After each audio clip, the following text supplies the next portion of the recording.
When it comes to money and migration, are the government's promises quite what they appear? More and more people from abroad have made the UK their home. Net migration is the highest it's ever been, even though the Prime Minister says it's not what he really wants. I'm very clear that the levels of migration are too high and they've got to come down to more sustainable levels. Nor does Labour. Keir Starmer, chiming in, also says it's too high. That figure is shockingly high, and it represents a failure not just of immigration, but also of asylum and of the economy. And the rows about who should live here even make it down under, miles away. We cannot go on with the numbers coming to Britain that are coming. Do you know why? I'm one of the numbers! It's now the right time for tax cuts, Chancellor. We're paying more and more tax too, even though the Chancellor's big boast this week was cutting specific tax back, as well as claiming that public services will be protected. Even though there is a painful squeeze ahead, politicians have a lot of big problems to try to fix. But our main question this morning, are they being straight with you and me? We'll talk to two chiefs, the Tories' Chief Secretary to the Treasury, Laura Trott, who's with us for the first time. Her rival, Darren Jones for Labour, their shadow Chief Secretary, joins us from Bristol too. Migration is on every leader's agenda. The Greek Prime Minister, Kyriakos Mitsotakis, is here to talk to us today before he gets together with Rishi Sunak and Keir Starmer. And we'll take a journey through space and time with Doctor Who's companion and legendary comic, Katherine Tate. Whatever. 100%. It will always be, I'm sure, the best job I've ever had. Really? For 100%. I think David and I both feel that. It's 100% the best job.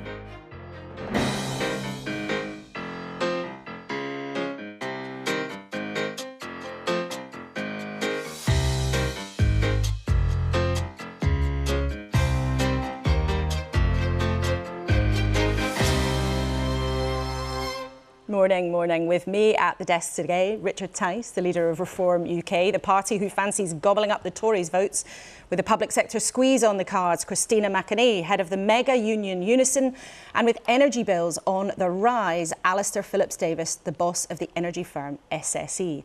Let's see what's making the news this morning on the front pages. The Sunday Times leading with the Israeli hostage release. In a second, we'll talk to Clive Myrie, who's on the ground where that's going on.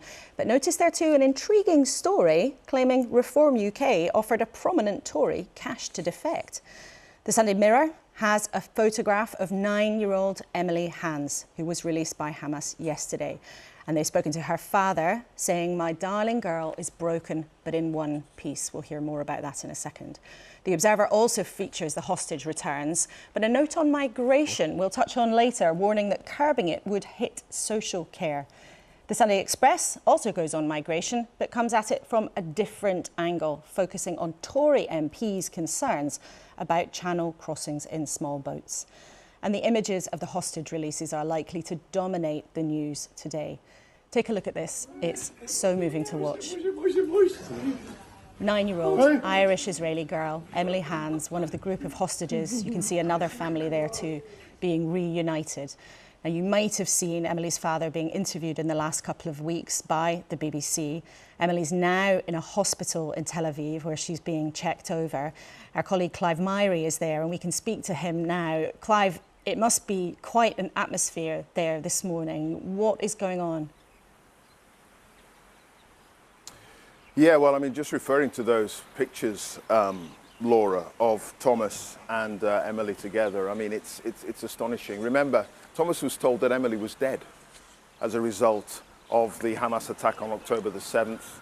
He went through all the stages of grief, denial, acceptance, pain, and actually, when he was told that she was dead, he believed that that would be better for her rather than her being held hostage in Gaza. Then he was told 2 weeks later that actually they didn't have proof that she was dead, that in fact she was alive, and I spoke to him just after that.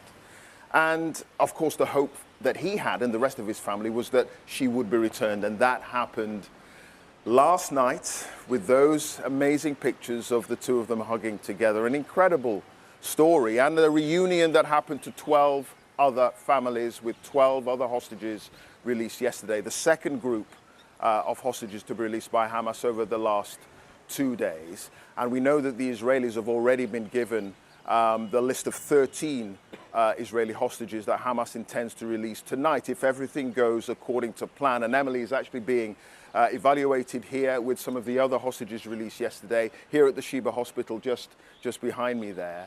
And the hope is that the deal will continue through to its allotted end point, which is in 4 days' time on Monday, and then possibly an extension for another 5 days. So a number of hostages released, in return also for Palestinian prisoners to be released from Israeli jails. The hope is that this can continue and that the pause in the fighting, allowing aid into Gaza, can also continue too. Such hopes then for the families who have been so terribly affected by this. But Clive, what impact do you think good news for some families will actually have on the wider conflict? Does this pause make any longer-term difference to what's going on? It's a really important question. At the moment, both sides are getting what they want. Hamas is getting a pause in the fighting, which is allowing aid into Gaza. It's also getting respite from the incessant bombing from Israel, so it's being able to regroup to a certain extent, and that's something that they wanted. The Israelis are getting what they want. They are getting some of their hostages back. But once the potential 9-day period is over and 50 Israeli hostages have been returned in exchange for 150 Palestinian prisoners, then what? The Israelis have already made it clear they want the destruction of Hamas, and they're not going to stop that, and they're going to continue to lay waste to certain areas where they believe Hamas fighters are hiding out. Hamas have made it clear, we know in their charter, that they want the destruction of Israel, and they're going to continue their campaign. So there is a respite for the moment, and that is welcomed by both parties here. But ultimately, it is likely the fighting will continue, despite the concerns of the international community that a disproportionate number of civilians are dying in Gaza as a result of Israel's campaign. So yes, while there is a respite at the moment, it's highly likely that we're going to see the fighting continue at some point in the future. Clive, thank you so much. And of course, you can watch the coverage of these unfolding events from Clive and the rest of our BBC colleagues out in the Middle East for the rest of the day on BBC News. Let's then talk about some stories in the papers here at home this morning. Now, Richard, we've hinted there at an intriguing story in the Sunday Times, which claims that your party offered a huge amount of cash to a prominent Conservative, Lee Anderson, in order to defect. Now, they've got a secret recording, they say, of him saying that to Tory activists. What do you say to that claim? Look, I'm very happy to confirm that I've had numerous discussions with a number of Tory MPs, ministers, former ministers, who are absolutely furious with the complete betrayal of the government's promises, furious with the failure to stop the boats, furious with opening the borders to mass immigration. Obviously, I will keep those discussions completely confidential, but let me make it absolutely clear. No cash or money has in any way been offered. What has been offered is the chance to change the shape of the debate. What's really happened here is that Lee Anderson has used the threat of defecting to Reform to negotiate himself the deputy chairmanship of the Tory party, because this story first appeared almost exactly the same in the Times back in February, when coincidentally he was made deputy chairman of the Tory party. Well, that's what's happened. Murky events, and Mr Anderson isn't here to defend himself, but you've made your position clear. But I'm interested, and we might come back to it later. You say you've had conversations with numbers of MPs and also ministers about maybe former ministers about maybe. Well, maybe we'll pick up on that a bit later. But we're going to talk a lot today about migration, and we will speak to you about that later. But Alistair, we had this huge number this week. Record levels of people coming here perfectly legally. And it's often the fact that businesses say, we need this, the economy needs this. Is that the case? Is that true? So it's obviously a huge political debate at the moment. I think businesses do need skills, but I think they are in specific areas. For us, and certainly in the energy sector that I operate in, we're putting huge amounts of effort in with government to retraining people, taking people from the oil and gas sector, bringing them into new industries, renewable industries as well. So I think in certain areas, but clearly I don't think we need all of the numbers that are perhaps being talked about. And if you train people, then maybe you don't have to bring them in from abroad. That's an interesting point. Christina, the health service and social care in particular is right now really reliant on migration. We can see that in the numbers, it's crystal clear. But what do you think it would take to change that? It would take a pretty long-term strategy, particularly around care. There has never been a proper, any people planned for the care sector. It's just been allowed, the government just crosses its fingers and hopes things will happen. So there would need to be a proper plan for how you would train people, how you would recruit people. It's predominantly based on minimum wage. It's not seen as a particularly attractive job, and there's no proper structure where people are recognised for the different skills they bring to it. Okay, so a big challenge. We'll come back to these issues later once we've talked to the government minister, because last week we spoke to the Chancellor and he was coy about his big plans for the autumn statement. But on Wednesday, he boasted of tax cuts that he spelled out, but alongside a penciled-in public spending squeeze to pay for it in the years to come.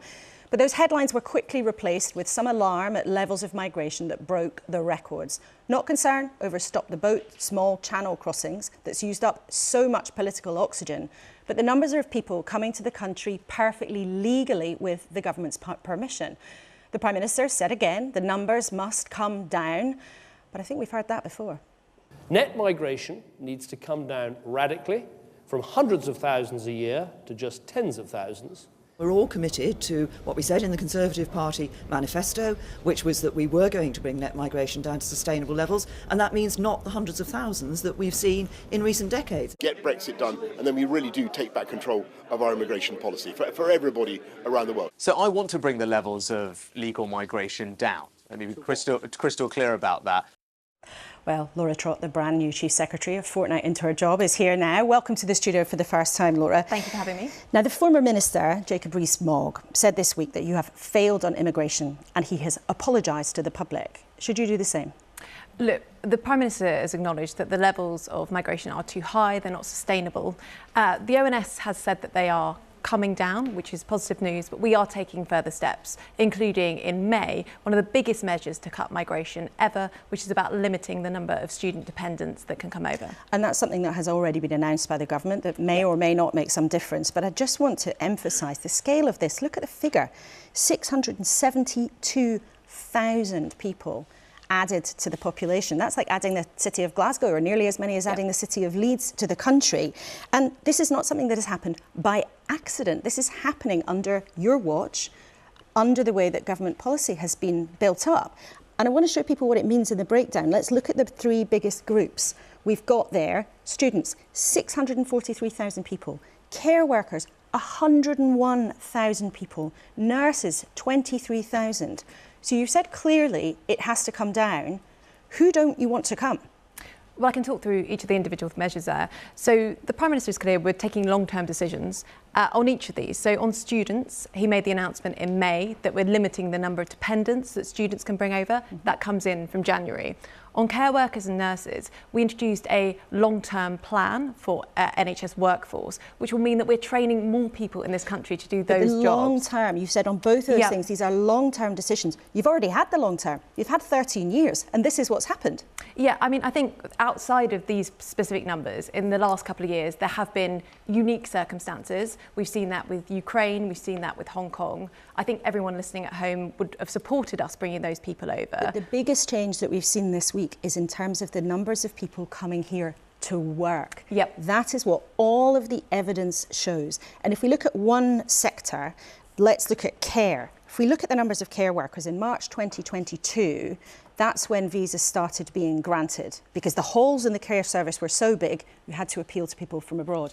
Now it's up at 30,000 being approved every quarter. And that is why this year we brought forward a £600 million plan to train more people to do social care in this country. So we are taking concrete steps. I'm not just saying here, I want it to come down. I'm saying that we are taking concrete steps to bring it down. But how quickly is any of that going to make a difference? Well, we think, so if you look at what we did in the autumn statement just this week, the measures that we've taken will increase the number of people working domestically by over 70,000.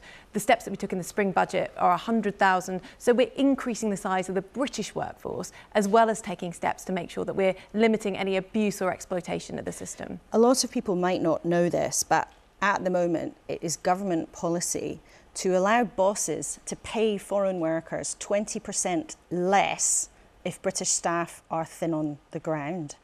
And do you think it's okay to allow businesses to undercut British workers like that? Look, what the Prime Minister at the moment is looking at all measures to make sure that we bring this level down, because that is what we're committed to do. I don't want to point in any specific measures at this point, but what I can point to is concrete steps that we have already taken that will bring these numbers down, and we will act to tackle abuse or exploitation of the system. There is so much exasperation in your own party about this. The former Home Secretary, Suella Braverman, says that you should look at a cap. We understand the Immigration Minister himself, Robert Jenrick, might not be far behind. He wants you to be tougher in all of this.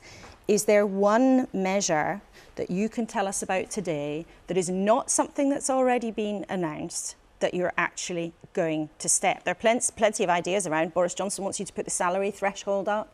Labour wants you to get rid of that 20% discount rate we were just talking about. Can you tell us one step you will take? What you've asked me rightly when these things are going to come in, and I have pointed out that we have made steps already this year, both earlier in the year in terms of cranking down on the numbers, but also this week in terms of increasing the workforce in the UK. And you just had the discussion on the panel about that being really vital. Us having specific concrete steps to increase the number of workers we've got domestically. Can you tell us to fill these today jobs about new measures that you are going to take in the light of these recent figures? Well, we took plenty of measures this week. Well, they don't appear to be working. Well, no, but they were only announced this week in terms of making sure that we are increasing the domestic workforce to fill these types of jobs. The funny thing about talking to Conservative politicians like you about this is when you talk about migration, it's somehow as if this is something that just happened, rather than this being the product of decisions that you have made over the years. You have control on this. You've had control of this since we left the EU. And since we left the EU, the numbers have gone through the roof. So the nature of it has changed over time. We introduced a points-based system, you're totally right, after we left the EU. I think that was the right thing to do. We have seen a large number come over as a result of Ukraine and Hong Kong. We talked about that earlier. I think that was the right decision.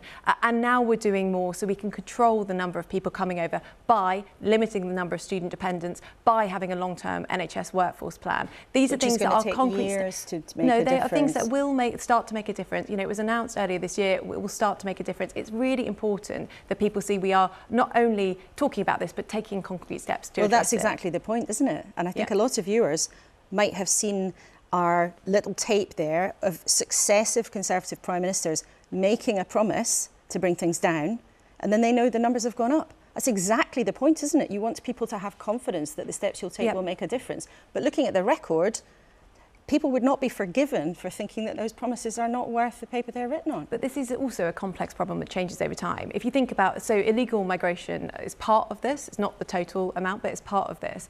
If you think about, we had a lot of people 10 years ago coming in through the Channel Tunnel. That was stopped. We're talking about people coming here to work perfectly legally. But the illegal migration is part of these figures as well, obviously, because there are people coming over here. And we are absolutely determined to stop the boats and stop that happening. But this was something that wasn't an issue 5 years ago. We should remind our viewers that that is a fraction of the number when we're talking about the overall thing. But you're right to say it's a complicated picture. Let's talk about something else that came out this week. Now, the Chancellor was boasting about big tax cuts that he's made and claiming he can protect public services. But when the independent number crunchers, the IFS, took a look at this, this is how they described the reality of your cuts to national insurance. These changes give back less than £1 of every £4 that's being taken away from households through changes to national insurance and income tax announced since March 2021. So isn't it then, in the simplest of terms, a bit misleading for your boss, the Chancellor, to say, fantastic, we've given everyone a big tax cut, when what you're doing is giving people £1 back when you've already taken £4 away? No, and let me explain why. So you're right to point out that this was a big tax-cutting fiscal event. It will mean that someone on an average wage is £450 better off as a result of our national insurance cuts. Now, I don't shy away from the fact that we've had to take some very difficult decisions to pay back our COVID debt and the money we spent on supporting people's energy bills. But because of those decisions, we've managed to halve inflation, we've done it in a non-inflationary way, and now the economy has turned a corner. And I contrast that to the Labour Party, who refuse to take any of these difficult decisions, say we shouldn't have had to pay back COVID debt, but I'm asking supporting about us in raising your taxes, decisions. And then we'll also talk to Labour later in the programme. I know, and it's very important that they are clear about the fact that they are borrowing £28 billion, which will push up the cost of mortgages for families. It's very important that you are clear about the overall picture here. Yeah. The overall picture for our viewers is that the tax burden is going up and up and up. That's actually not true for people on average wages. Their taxes would have been cut by about £1,000 on average since 2010. For some of the highest earners, we have asked them to take on more of a burden. I think that is a reasonable thing. Since 2010, you know, and our viewers will have seen and heard on many occasions, taxes are going to reach a post-war high. The overall tax burden is going up. Shouldn't you just be straight with people? I am being straight that if you are on an average income, because of the changes that we've made, your tax burden will have gone down quite significantly. Right? We have been very open about the fact if you are on some of the highest wages, we have asked you to take more of the burden. That is a policy decision that we have taken. But the overall direction now, we have turned a corner. We are going to bring taxes down, but we're going to do it in a non-inflationary way, and that is really important. Well, you are going to bring some taxes down, but the overall tax burden is going up. I want people to understand that clearly. But there's an important point too, because you've made the decision to give some tax back by penciling in big cuts to public spending in the years to come. No, not. So public spending, so it's gone up by 3% since 2019, just over 3%. It's going to go up by 1% in real terms up to 2028, post-25, in the next Parliament. Now, that is a rise in public spending. It will mean that the amount we're spending on public spending is £85 billion higher in real terms than it was in 2019. But again, and that is about the total overall, because some parts of the public purse are protected, like hospitals and schools, but there are penciled in cuts of a huge amount of money to parts of the public purse that are not protected, whether that's councils or courts and prisons. Surely you must acknowledge that that is the case. So these are policy decisions, and we will set them out in our next manifesto as to how we are spending the money, but the total of the amount of money we are spending is going up, and it's very important that people at home recognise that. Yeah, which is not the same as it going up across government, but these are complicated areas, and it's great to have you with us in the studio this morning. So new into your job as Chief Secretary, just before we let you go, as someone who's now in charge of looking at the government spreadsheets, are you good at managing your own finances? Are you someone who pays your bills on time? I am, of course, somebody who pays my bills on time, but no, I've got an economics background. I've just come from a pensions job, so this is a dream job for me, and I'm delighted to be doing it. Dreaming of spreadsheets. Laura Trott, thank you very much indeed for coming into the studio. It's great to have you with us for the first time, and I'm sure we'll see you soon. What did you think of what the Chief Secretary had to say? You can let us know by email at kuenssberg@bbc.co.uk. The address is there for you now. Or if you're social media inclined, you can use the hashtag #BBCLauraK, and we will share some of your thoughts towards the end of the show. And as ever, you can follow the story as it unfolds on the website too, bbc.co.uk. Now, the UK is not alone in struggling with its economy and grappling with the numbers of people who want to make Europe their new home. Not so long ago, Greece was groaning under enormous debt and trying to cope with many, many thousands of people arriving on its shores. But the man often credited with turning around its economy, who was rewarded with a thumping majority in the summer elections, is Prime Minister Kyriakos Mitsotakis, who I'm delighted to say is with us this morning. Welcome to the programme. Good morning. Thanks for having me. It's a very great pleasure. Now, like the UK, Greece has had to grapple with migrants arriving on its shores, but you have really cut the numbers. And not so long ago, Suella Braverman, who was the Home Secretary until recently, visited Samos in the Aegean Sea, and she said she felt the UK had a lot to learn from Greece. So do you think there are things we have to learn from you?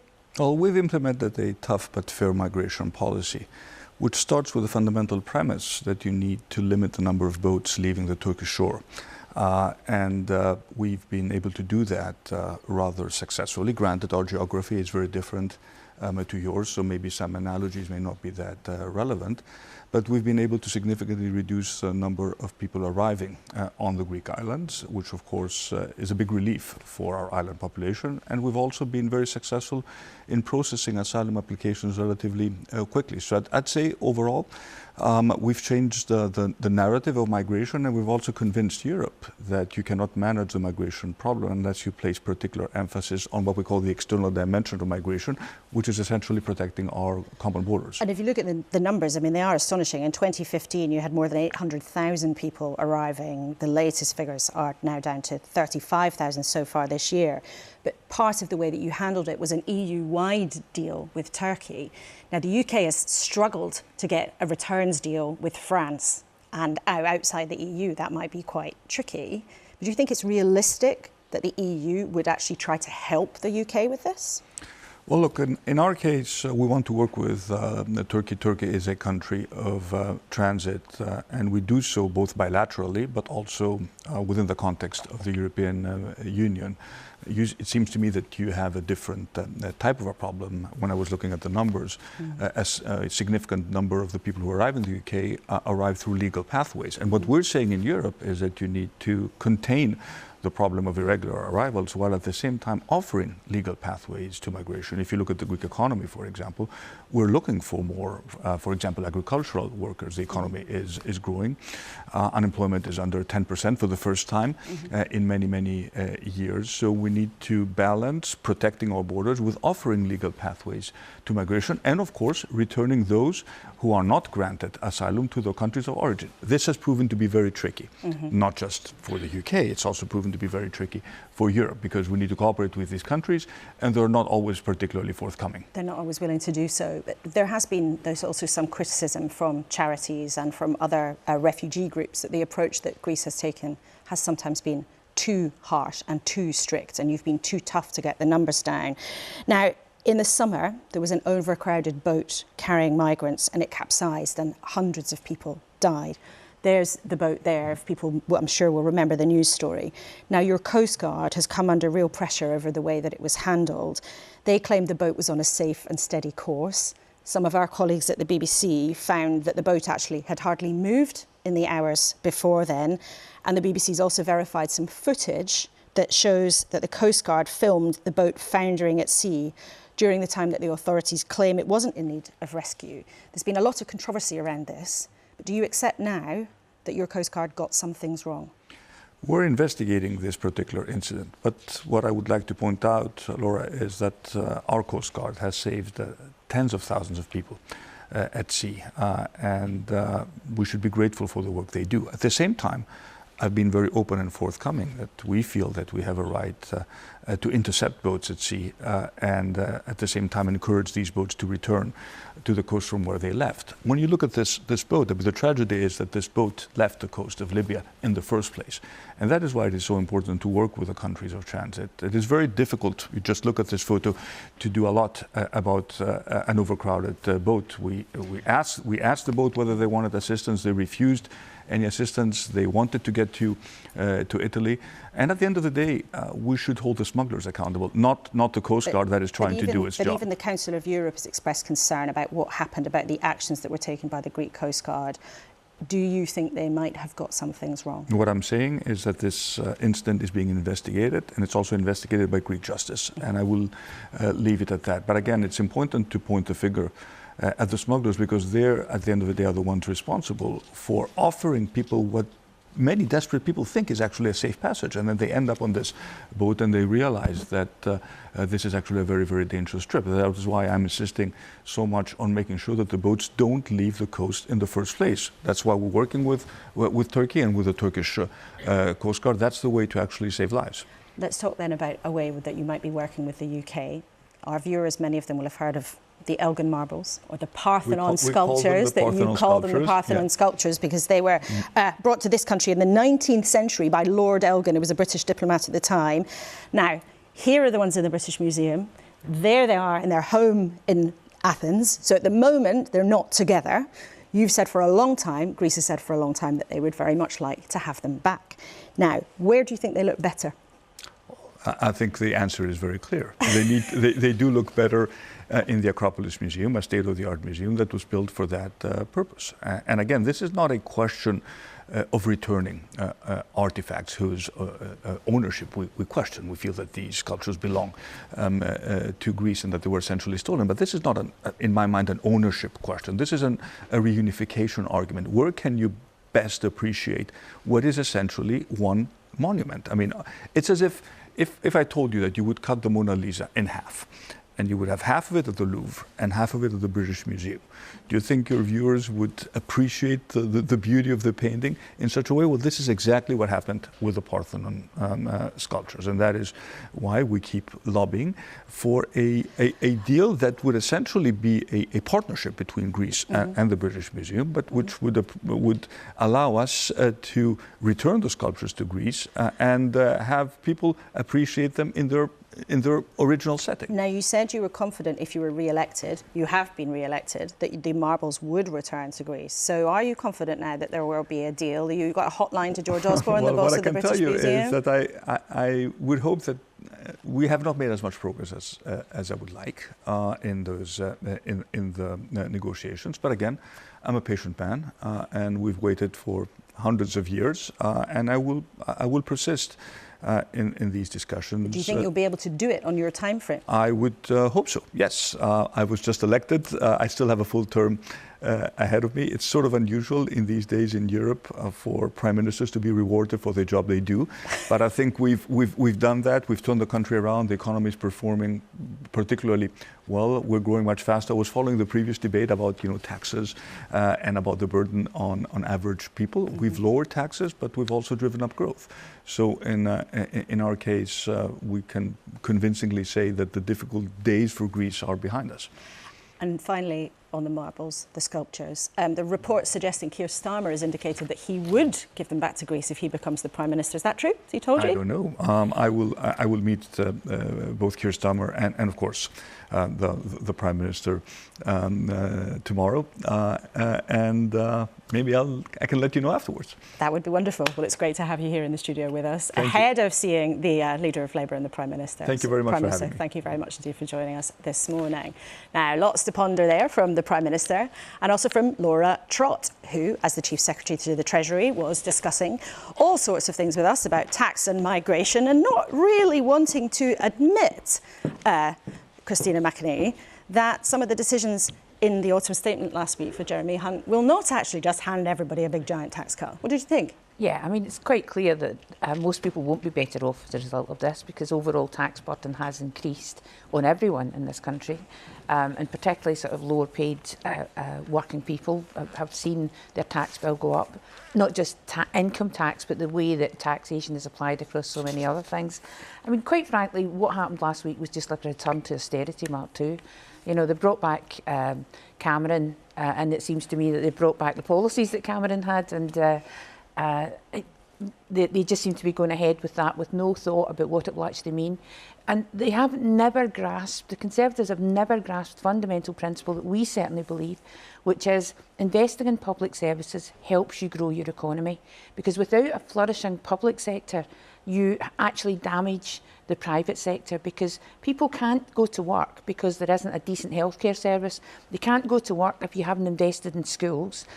You need both to be working together. That's all very well, but the reality is that public spending has increased in the last 20 years from 35% of the size of the economy to 47%, and the public services have never, ever been worse. Extraordinary from Laura Trott. That's also because there's been huge... It's because the public sector is spending the money badly. There's been that is not true. There has been an increase. Can I finish? There has been an increase. There has been an increase in demand, as there is for most public services. Demand goes up all the time. If you look at the NHS needs around 4 to 5% per year just to stand still, and that's under when inflation was very high, it was higher than that. And when I hear governments say things like, "Oh, we've increased our spending, we're now spending more on the NHS," it's a bit like, that's true, but there's more people demanding services. So actually, the per person amount that they're given to the NHS has actually gone down. But Richard, shouldn't you be happy about what the Tories did this week? They gave some tax cuts. That's up your street, isn't it? Yeah, but the reality is Laura Trott was completely disingenuous there. The truth is, when you dig into the detail, the OBR has confirmed growth down from where they said it was in March. Net income per person, mainly because of the huge increase in immigration, down. Taxes up. Public sector debt up. Unemployment up. And the truth is that people on low incomes, because they've frozen the threshold for many years and for the next 5 years, it's the least well off, the lowest paid, that actually will suffer the most. That's why our policy of increasing the threshold from 12,500 to 20,000 is the one that is the right one. It will take over 6 million people from paying any income tax at all. But you also think that migration is far, far too high, and you would cut that right back down. But without migration, as we heard at the beginning of the programme, the economy would have a sudden massive hole. Because the reason many people are here... The economy is halted already, and we've had mass migration, which completely disproves that point. What actually the ABR has said is that mass immigration means per head incomes are down by record numbers. And this is a complete betrayal with no democratic consent. Brexit was about taking control of our borders. The government promised they would do so. They promised in the last election manifesto numbers would come down from 200,000. They've over tripled. And I think the next election will be an immigration election. Well, that's an interesting point. Christina, do you think that's right? Will it No. be? And I think the people who, like Richard, who were so passionate about Brexit, and as were lots of our members, completely lied to the British public, to be quite honest. All this about we'll take back control of our borders, complete and utter nonsense. I'm not running the government, Christina. I know you're not. I didn't say you were. I said people like you who sold Brexit to the British public on totally false premises that they would somehow magically be able to take back control of their borders, when in actual fact, if you look at what's happened, there's actually more people are going back to the EU than coming here, and actually immigration is now coming from all parts of the country, all parts of the world, not actually. So I want to bring you two hammer and tongs. You're obviously having a great time at it, but I want to bring Alistair in because you run a big company, and while there's always political debate about the right decisions that have been taken, the wrong decisions have been taken, in terms of your business, your sector in energy, people's bills might be going up again, the energy cap's just gone up, and we know that there are huge sort of log jams in getting big energy projects through. The government always says they want to speed up planning, but we've heard so many times about the difficulties in getting it done. What's the biggest barrier for you at the moment? Consenting, as you said, is obviously a huge barrier for us in terms of it can take 10 plus years to get a wind farm built, and a lot of that time, or the majority of that time, is spent in consenting. 10 years. 10 plus years. So we're building the world's biggest offshore wind farm at Dogger Bank. We originally got the seabed for that in 2009. It'll complete in 2026. So therefore, getting through that consenting is a massive thing. We need to roughly double what we've either got built or building at the moment in terms of offshore wind by 2030 to hit the targets. So therefore, getting that consenting done is right. Just going back to what the Chancellor said, it was at least very positive that he offered tax incentives for investing in terms of full expensing. So that was a big business tax cut that was there, a genuine cut. And that's going to help with growth, with jobs, and with attracting companies like ours. We've got 20 plus billion to spend over the next few years, and many other companies to invest. There's a great market in this country for things like offshore wind, for flexible thermal, and what we need to do is make sure that we get the investment coming in by improving that consenting process. It's interesting you mentioned that, and it's COP, the big climate conference next week. I think you're going off to that big meeting. The Conservatives have been criticised quite a lot in the last few months for backsliding, actually, on some of their commitments in this area. The Prime Minister slowing down various of the net zero commitments. Do you feel that in your sector, that the government isn't quite as enthusiastic as they used to be? I've certainly seen some of those statements. I think from a business perspective, what we've seen, even though things like internal combustion engines, there was some rowing back to 2035 to allow the public more time to adjust to that, and also with heat pumps. The key thing has been about investment in networks. What we heard in that same speech was an acceleration of network investment, which is needed to enable any of this to happen. And I still see the incentives there. What the Chancellor said as well backed that up. So from a business perspective, I think we're still seeing this government move forward, and it's still got hopefully another year or so when it can make a lot of difference. OK, we'll see what happens at COP. We might discuss that next week, because it's always a big, important meeting for environmental leaders and politicians from all over the world. Richard, just as you're here, I'm sure some of our viewers have been watching with interest your pal, Nigel Farage, in the celebrity jungle in Australia. In many ways? Well, you might use that word. Look away from the screen, perhaps, if people are worrying about things being revealed too much. But I just wonder, in terms of the politics of where you and he are at, you know, at the beginning, a few minutes ago, you're talking a good game about how you're going to play into the next election. But at the last set of local elections, you only got 6 seats. Look, the reality is that we are going to stand everywhere in England, Scotland and Wales. Every single constituency. Every single seat.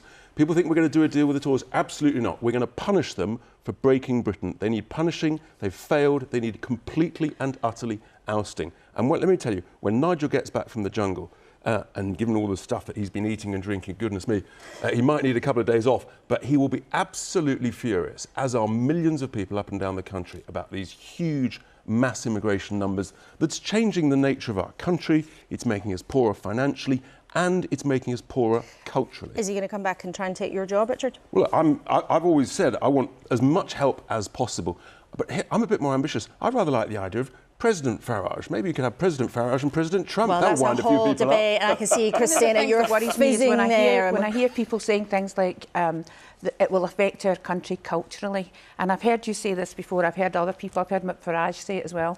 I don't even know what that means, because we are a country where people come from all over the world, our background. I'm the grandchild of migrants from Ireland.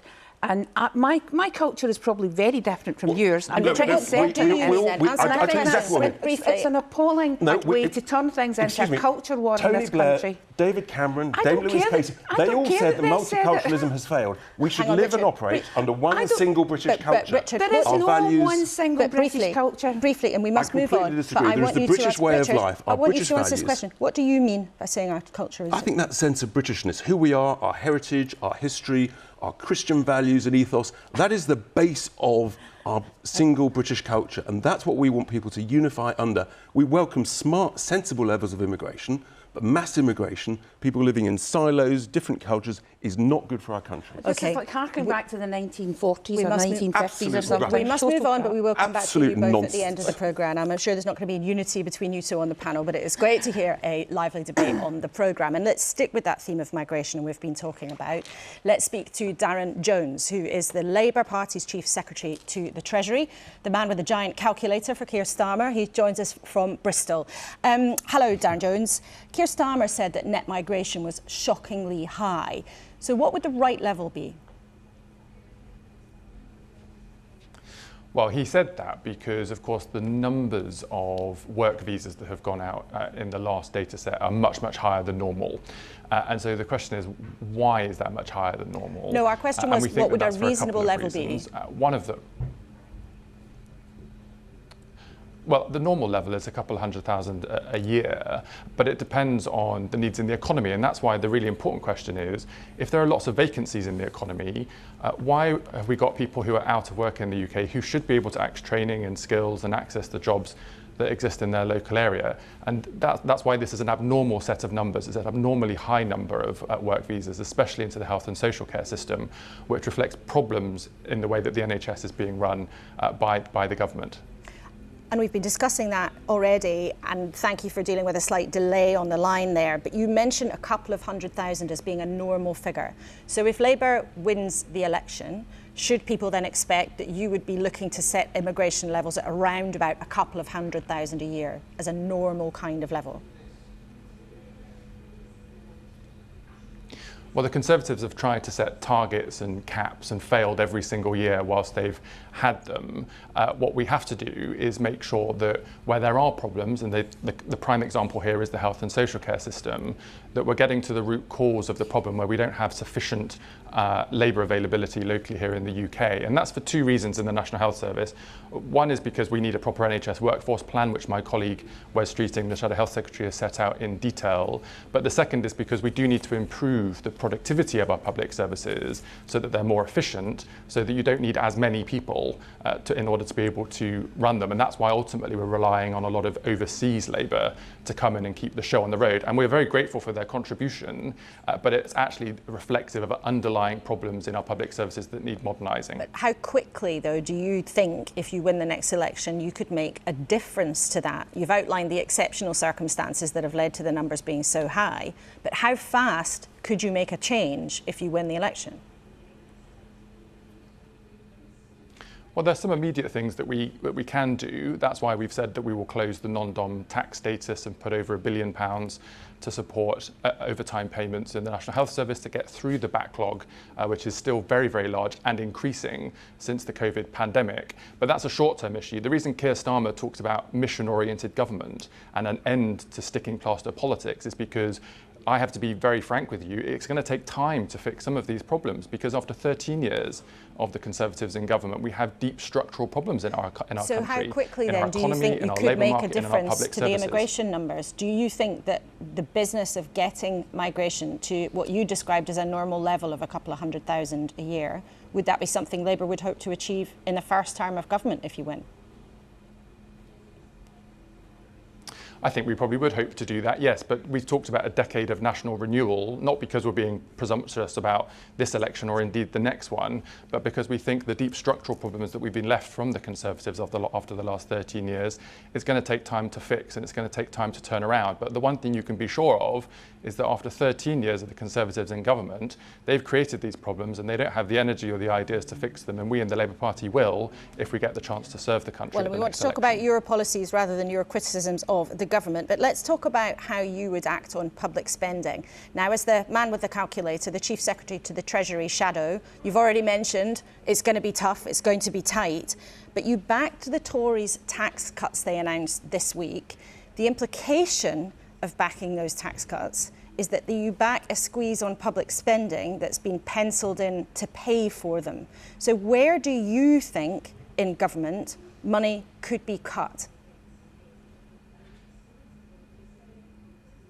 Well, let's be clear, there was a headline tax cut in national insurance this week, which we do support because the tax burden on working people is the highest it has been for many decades. Families are on average spending £4,000 a year more in tax. They've got a couple hundred quid back now from the national insurance cut, and that's welcome, but it's really taking with one hand once you've already, giving with one hand once you've already taken a lot more money with the other hand.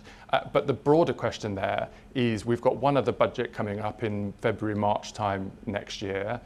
We need to see what the final books are before we go into the next election, and we will set out that detail in our manifesto once we've had the chance to see what the inheritance would be at the point of the next election. There's still more damage that the Conservatives could do to the country. But you spend your life looking at this stuff. It is your job to look carefully at government spending. Can you name one part of the public sector where you think cuts could, perhaps should be made? Well, there are things, we call them switch spends. If you're referring to my time with the calculator and the Treasury team, there are things where we've already identified that there is things that the Conservatives currently spend money on not very effectively, that we think we could spend more effectively to solve problems, especially in the short term. One example of that actually is the asylum backlog, given that we've been talking about migration figures today, where there's been an underspend in certain budgets that we think we can spend on recruiting more senior caseworkers to make decisions more quickly. Another example, the capital budgets on school buildings had not been being spent very effectively, and yet we know we've got these problems with the RAC issue, with the safety of our schools. We would reprioritise those budgets to make sure that those issues are being dealt with more quickly. So there's a whole host of things that we'd be able to do, but as I say, I can't give you the kind of full bells and whistles answer because we just don't know what the accounts are that we would be inheriting at the next election. And what until about the that 28 billion concluded, which we think will be in February or March. What about that 28 billion that you've previously said you would spend a year on green investment by the end of the Parliament? Now, our colleagues in BBC News had a report that actually that might not happen by the end of the next Parliament after all. Are you committed to doing that or not?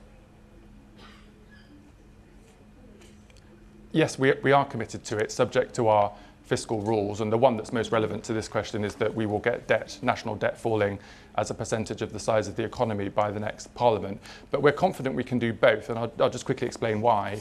One, where we are investing alongside business to have more secure energy supplies so that we can lower bills for people at home, where we're investing alongside business to create new jobs in the country, those activities will stimulate economic growth, which means that it will be easier to be able to get a return from those investments to pay off that debt and to get debt reducing as a percentage of the size of the economy. And the second thing to say is what we have said is we're going to ramp up to £28 billion a year towards the end of the next Parliament, because it will take time to spend that money effectively, and we will only spend it effectively, but also because after the Liz Truss quasi-Kwarteng period in government, the cost of borrowing for the country is much higher than it was in the past, and we will only borrow to invest alongside business where it's prudent to do so and subject to our fiscal rules. Darren Jones, thank you very much indeed for joining us this morning. Good to have you on the programme, introducing the concept of the switch spend. That might be something we hear more about in the years to come.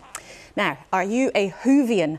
You might think that politics and the news sometimes takes us to some weird and not so wonderful places, but Doctor Who fans will know well that it's back on our screens. Not just with David Tennant to mark the incredible 60th anniversary of the epic saga, but with the legend that is Katherine Tate.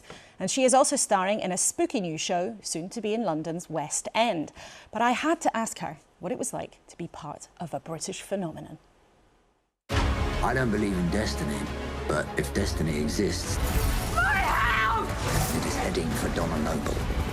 Your fight is with me! I don't know if I can save your life this time. David's a massive Doctor Who fan and knows everything about it. I don't, and I didn't. I remember Dr. Tom Baker with his long scarf, and I kind of remember it, but I didn't used to watch it. So you're not one of the mega aficionados, the Whovians as they call themselves? I'm not, although I have to say I am so... it's amazing to me that I'm part of this sort of massive conglomerate of an amazing collection of experiences, I suppose, you know, televisual experiences. And that a character I play is, you know, sort of staked her claim in this story. So it sort of happened by accident in a way? Well, I guess it did, because and I don't still to this day I don't know why Russell thought it was a good idea to put me in it. I'm delighted that he did, and it will always be 100%. It will always be, I'm sure, the best job I've ever had. Really? For 100%. I think David and I both feel that. It's 100% the best job we've ever had. And to get another bite of the cherry, extraordinary. Sometimes I think there's something missing. Like I had something lovely, and it's gone. I've got this friend called Donna Noble. If she remembers me, she will die. We've got a Martian in the shed! Something entered this world. Who are they? In terms of being scared of things, what you're working on now in this theatre is something very scary. I mean, a story from the 70s, a real live story about poltergeists and ghosts and spirits. Why do you think people pay to have the bejesus scared out of them? What is it about horror? As soon as the lights go down, the audience, they're already like this. They're already like that. And I think, I don't know, I suppose it's just something we want to be affected by. And it's the unknown. We can't prove it, whether it's real or whether it's not. And I think there's something tantalising about that. And I guess that's what's drawing people to it. So if people aren't familiar with the story then, what's it about? Well, it is about a real family in the 70s who moved into a house that the previous resident had died in. And they claimed that they were being haunted. And their strange goings-on were reported. The children were being affected by it. Furniture was moving, there was noise everywhere, and then suddenly crazy things started happening. It gripped the nation at the time. It was on the news, you know, it was on the front page of the newspapers. It was the BBC did a documentary about it. But it divided people, because some people were, you know, very much saying, oh, this is terrible, and some people going, absolutely not, how can you even believe it? And I think it affected the family in a way that went way beyond what was going on in the house. Do you believe it? Do I believe it?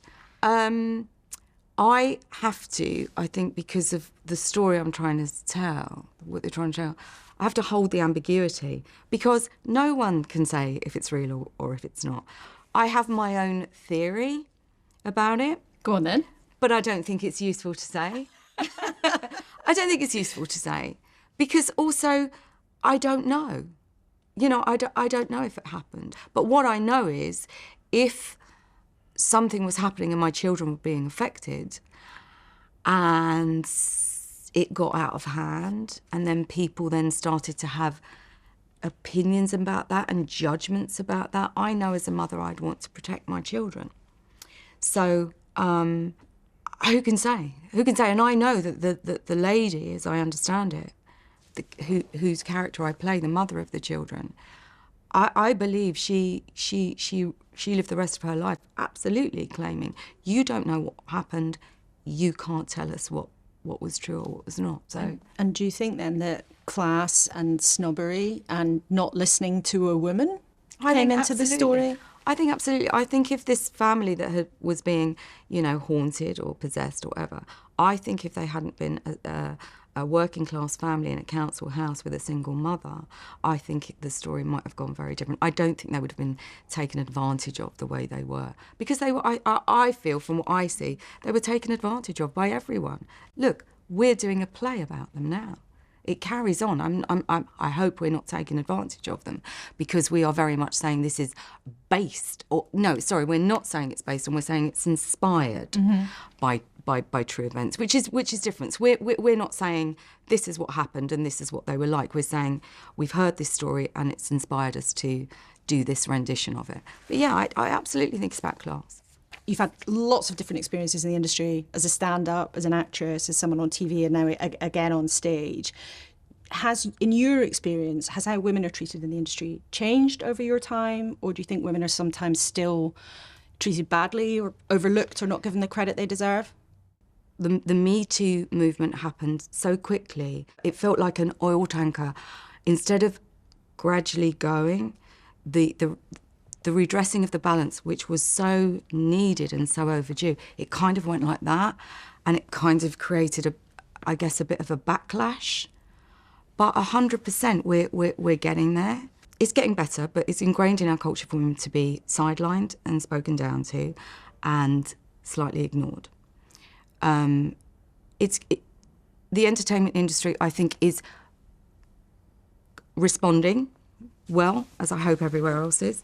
But it's a work in progress, I'd say. Katherine, thank you so much for speaking to us today. Okay. Thank you. Queen of the TARDIS, Katherine Tate. And lots of you have been in touch this morning about what we've been discussing, money and migration. Gail Waters said in an email, the problem with immigration is that there aren't the services necessary to support the numbers. Tracy Turnbull told us from 2010, the Conservatives have put taxes up and up. I think they need to be out.